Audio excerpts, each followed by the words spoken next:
Hello and good evening and welcome to the Comics Experience Graphic Novel Club of the month for the month of September, even though it's October that we're having this meeting, but it's the September book.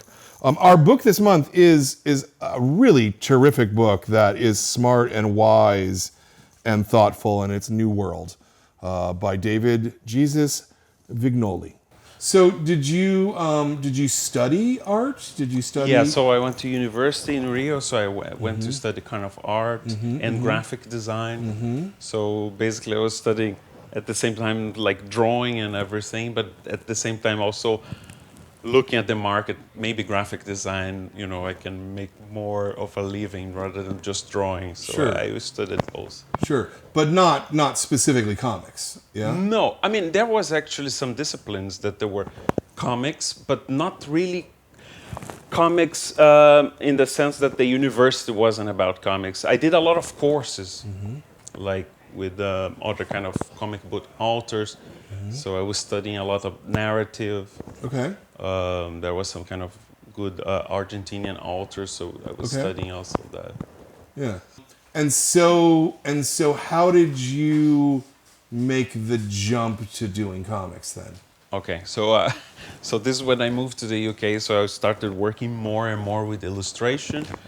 So then I decided, no, let me focus now into my graphic novel, and then I did like 60 pages of my first graphic novel, A Girl in the Himalayas, and then I sent to Boom Studios. Okay. And after 6 months, they said we like it and want to publish it. Okay. Yeah. So you literally just took a flyer kind of on drawing 60 pages with, you didn't know who was going to publish it?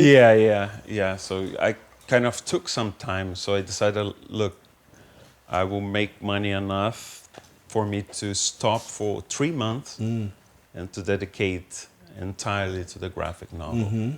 So that's what I did. You have the blank page in front of you.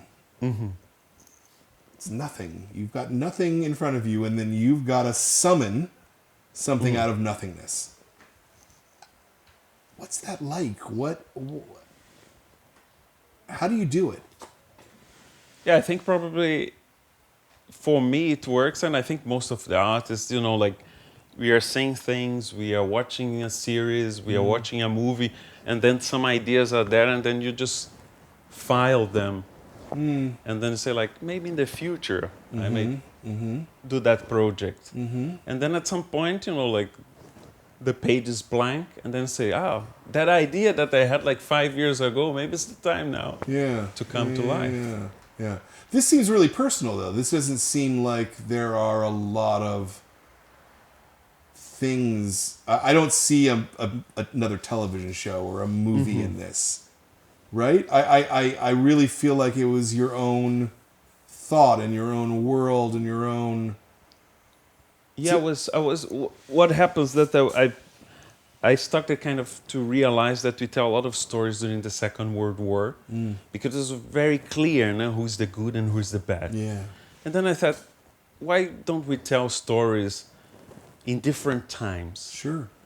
And for example, we also have like the Wild West. Yeah. No, these are kind of genres that are very well established.